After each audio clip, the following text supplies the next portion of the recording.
Good morning, students. Today we discuss about the imperfection solid.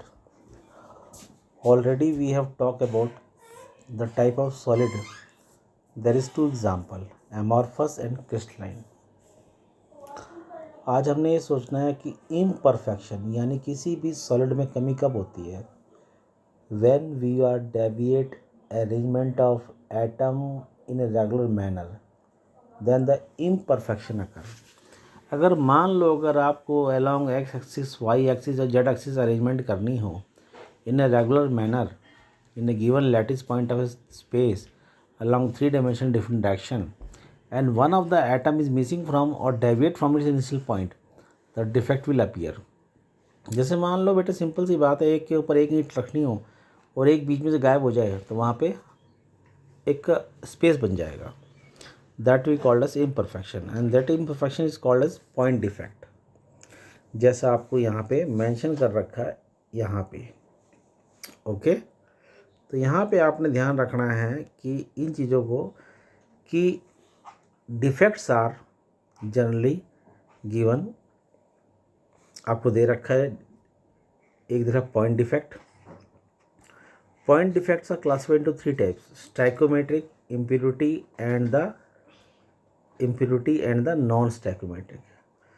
First of all, we discuss about the stoichiometric, vacancy and the interstitial. Okay, तो यहाँ पे बात करने से पहले आपने सोचना क्या है, पहले इनके मीनिंग समझने हैं. You have to learn the meaning behind that.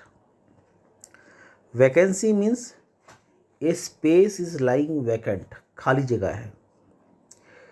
Interstitial means कि जैसे आप एप्सिलॉन्स को डालते हो यानी कि two parallel lines are cross by two parallel lines, तो उनके बीच का जो स्पेस बचता है उसे कहते हैं इंटरस्टिशियल डिफेक्ट. आपको डायग्राम से दिखा रखा है, you do not get panic, तो आपको समझ में आ जाएगा. स्टैकोमेट्रिक means the composition of cation and anion are in equal ratio. That is called as stoichiometric defects. अगर उसमें कमी आ जाती है तो बोलते हैं. First of all we talk about vacancy defect. If one of the cation is missing from the lattice point of a given space, cation भी हो सकता है और anion भी हो सकता है, तो वहाँ पे जगह खाली. जैसे आप मान लो when you are assembled for the assembly in a line and one of the student get missed due to some reason, तो लाइन में गैप बन जाएगा. that we call as vacancy defect. next, interstitial means कि along the row when you are standing one of the student from the line get miss and stand from far away from that. तो यहाँ पे दे रखा example कि ये देख रहे हो एग्जाम्पल, ये और आपका ये वाला, आपके जो देख रहे एग्जाम्पल ये वाला और आपका ये वाला एक नॉर्मल लैटिस पॉइंट से डिस्प्लेस हो गए. डिस्प्लेसमेंट ऑफ और deviation from A atom from the lattice point doesn't occur itself, it occurred due to the certain changes like in pressure, temperature, etc. Okay, next हम proceed करते हैं next topic पे. Frankel defect. It is also an example of a stoichiometric. Frankel means it is the name of scientist who discovered that an ionic solid due to some stress or pressure, the cation is get dislocated from the initial point and occupy the interstice site.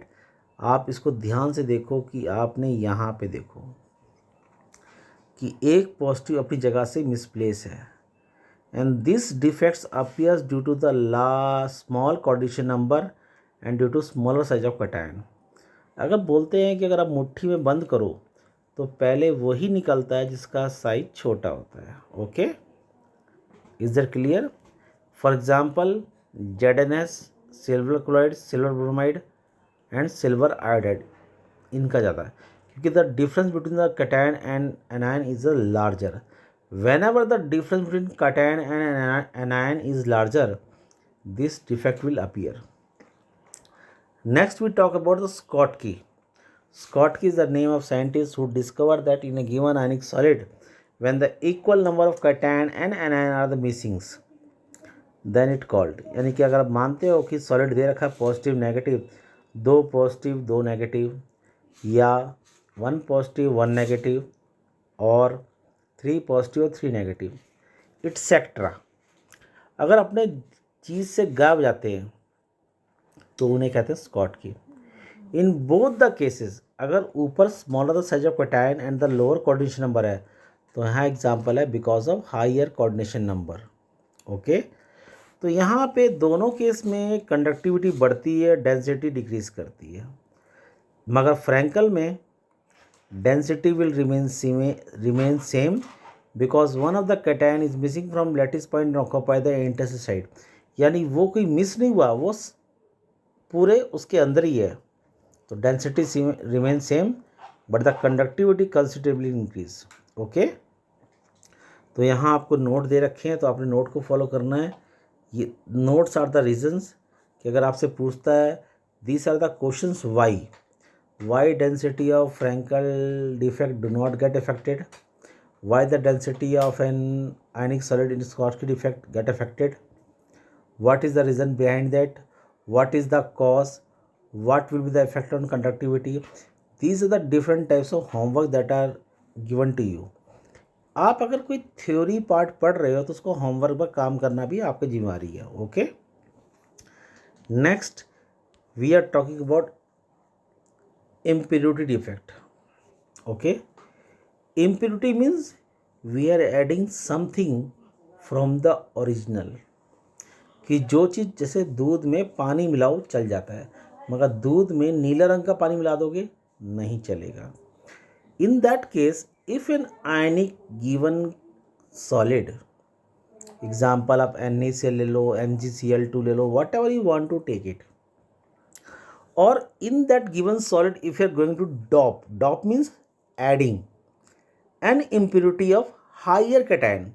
मान लो NaCl में आपने add करना है Mg2+ या आपने add करना है SrCl2, तो बेटे आपने in that case you have to memorize the valency.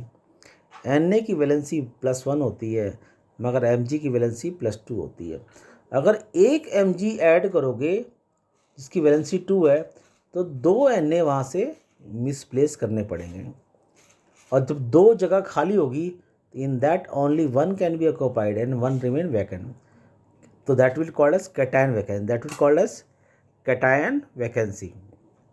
इस कैटायन वैकेंसी मेंशन करके यहाँ पर, and that cation vacancy is responsible to increase the conductivity of a metal inconsiderably.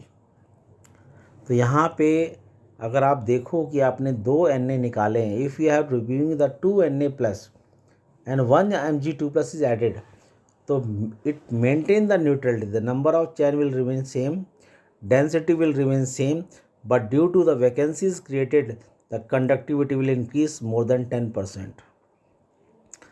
Okay beta, next we talk about non-stoichiometric effect, the compound in which the composition of cation and anion are not same, they are different. जैसे मान लो मैं example लेता हूँ बेटा कि NaCl, Na एक loose करता है, Cl एक गेन करता है, तो उनकी दोनों की कंपोजिशन प्रोपोर्शन सेम है, इसलिए formula NaCl. But whenever the composition is not same as per the valency, it is the example of a non-stoichiometric compound. Okay, तो हम प्रोसीड करते हैं कि क्या होता है क्या नहीं होता, उसके लिए प्रोसीड करते हैं नेक्स्ट टॉपिक में. यहाँ पे नॉन स्टैक्योमेट्रिक के एक एग्जाम्पल कॉमन है, that we called as metal excess defect.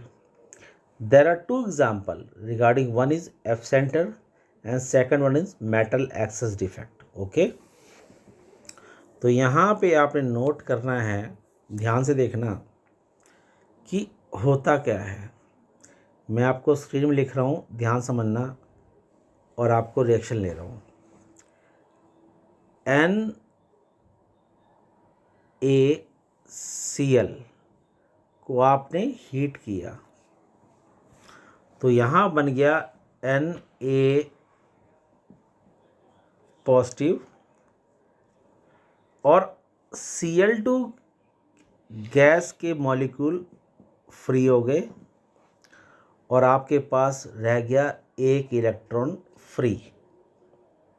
Okay, यानी means when we heat the given ionic solid of NaCl, it gives Na plus and half Cl2 gas diffused on its surface, releasing out the electron।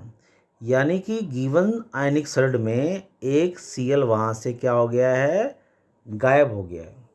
अगर एक Cl गायब हो गया है, it means anion vacancy is created, यानी एक जगह आपकी खाली हो चुकी है, that is anion vacancy. And that anion vacancy is being occupied by the electron। और वो इलेक्ट्रॉन जो आपने देखा है, जो इलेक्ट्रॉन फ्री हुआ था वो कहाँ पर आ गया, यहाँ पे। सर्कल बड़ा है, सर्कल को छोटा कर देते हैं। Okay, and that is responsible for the F centre. F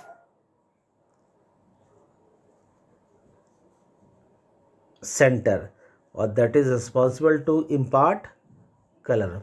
यानी कोई भी आयनिक सॉलिड अगर कलर इम्पार्ट करता है, that is the reason behind, because of F centre, because anion vacancies entrapped by electron. Okay, तो ये चीज़ें आपने भूलनी नहीं है बेटे, आपने रिमेंबर करना है।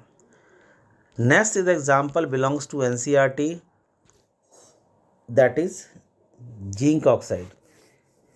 Zinc oxide is white in color, but when it is heated, it become an yellow in color। तो यहाँ पे ध्यान से देखो कि क्या लिखा हुआ है, रिएक्शन दे रखी है सेम वे जैसे NaCl की। और यहाँ पे क्या देखा है कि यहाँ पे जो लैटिस की फॉर्मेशन है, that remain same, but due to some reason the excess of Zn occupy the interstitial side. Zn ने ऑक्यूपाई कर दिया to maintain the neutral, equal number of electron is occupied by here in adjacent position. कहने का मतलब ये है कि जब आप ऐसा करते हो तो एक जिंक एक्स्ट्रा आ जाता है और उसको मेंटेन करने के लिए इलेक्ट्रॉन भी आ जाता है, to maintain the neutrality, due to which it changes to an yellow colour. Okay, that we called as metal excess. अगर आप मानते हो कि 1 2 3 4 5 तो उतने ही मेटल हैं, but metal non metal compare में ज़्यादा है। ओके बेटे, यहाँ ध्यान देना 1 मिनट के लिए। यहाँ पे थोड़ी कंपोजिशन गलत दे रखी है, तो डोंट गेट पैनिक। आप मानो एक पॉजिटिव एक नेगेटिव, पॉजिटिव नेगेटिव, तो पॉजिटिव नेगेटिव, पॉजिटिव नेगेटिव। तो यहाँ पे थोड़ा ध्यान देना, थोड़ा डायग्राम देखिए, दोनों ये सेम रंग आ गए तो कंफ्यूज मत होना। You have to arrange like that, positive negative, positive negative, positive के नीचे नेगेटिव, सेम वे। तो number of cation ion same रहते हैं, मतलब कैटायन जो है एक्स्ट्रा आ जाता है। ओके, तो इन चीज़ों को भूलना नहीं है। That we called as metal excess, and metal access defect is responsible to give white into yellow color। okay, next, metal deficiency defect। okay, तो metal deficiency में क्या है कि due to some reason the metal or a cation get deficient as compared to anion, or that is the main example given here regarding a non-static। In that case NCERT also contain है numerical, यानी कि इसके base पे आपके syllabus में numerical भी है जो आपको सॉल्व करना है, जो NCERT में दे रखा है। ओके बेटा, तो यहाँ पे किसी भी चीज़ का कम होना, किसी भी चीज़ का ज़्यादा होना, मेटल एक्सेस और डेफिशिएंसी कहलाता है. Okay. In the same manner, what I have taught you, go through the topic and memorize it, and go through the NCERT question. Whatever the topic I have taught you, that is the same homework. Homework means write a short note on Schottky-Frankel defect. Second question, why jet node turns into yellow on heating? Third question, why NaCl exhibit golden yellow color on increase of temperature? Fourth question, why Schottky defects appears in ionic solid? Fifth, why Frankel defects appear in ionic solid? Similarly, whenever you are going to learn theory, अगर आपको chapter समझ आता है तो question एक नहीं कई बन जाते हैं. And go through the same way. Okay बेटा. So I hope you go through the topic and you will prepare a notes. Okay, and that is good for you. If you have any query, if you are having any doubts, you can contact me or giving the message by simply WhatsApp number to my same window. Thank you and have a nice day.